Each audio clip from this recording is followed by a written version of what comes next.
Hello बच्चों, let's see this question. यहाँ पे क्वेश्चन दिया है, write down the value of each of the following expression fourth root 81 x to the power 4 y to the power 12। तो ये question है, expression दिया, इनको सॉल्व करना है। की कंसेप्ट अप्लाई करेंगे तो देखिए कुछ ना फॉर्मा पे मैं लिखती हूँ। जैसे कि अगर मुझे दिया हुआ हो अंडर इस तरीके से, इसकी यहाँ पे ये m दिया हुआ हो, ठीक, तो इससे मैं लिख सकती हूँ a to the power 1/m, ये लिख सकती हूँ मैं। और सेम अगर मुझे a इंटू बी और इनकी होल पावर m दिया हुआ तो इसे लिख सकती हूँ a to the power m into b to the power m, अलग अलग करके पावर लिख सकती हूँ। उस तरीके से अगर मुझे दिया हुआ हो इस तरीके से कि a to the power b and whole power c दिया हुआ है, तो इसे मैं क्या लिख सकती हूँ, a to the power bc, ये लिख सकती हूँ मैं मल्टीप्लाई करके।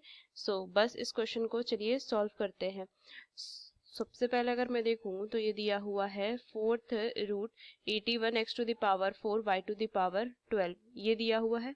तो देखिए इसको ना मैं अलग अलग करके इस तरीके से लिखती हूँ कि x, देखिए यहाँ पे क्या दिया हुआ है, x टू द पावर 4 दिया हुआ है, तो इसको तो मैं सेम एज इट इज रखूंगी। 81 दिया हुआ है, 81 को मैं क्या लिख सकती हूँ, 3 टू द पावर 4 लिख सकती हूँ। और सेम अगर y टू द पावर 12 दिया हुआ है तो मैं लिख सकती हूँ y टू द पावर 3 और होल पावर 4, ये लिख सकती हूँ। तो ये क्या हो जाएगा, देखिए ये हो जाएगा अंडर रूट, ये तो 4 बाहर ही, 81 को मैं लिख दूंगी 3 to the power 4 x to the power 4, और ये हो जाएगा y टू द पावर 2 और sorry y to the power 3, ये हो जाएगा y टू द पावर 3 और इसकी होल पावर 4 हो जाएगी। तो देखिए इसको मैं क्या लिख सकती हूँ, लिख सकती हूँ 3 to the power 4 into x to the power 4 into y to the power 3 into whole power 4, और इसकी होल पावर 1/4 हो जाएगी। अब देखिए यहाँ पे सबकी पावर 4 है तो पावर को मैं बाहर लिख सकती हूँ।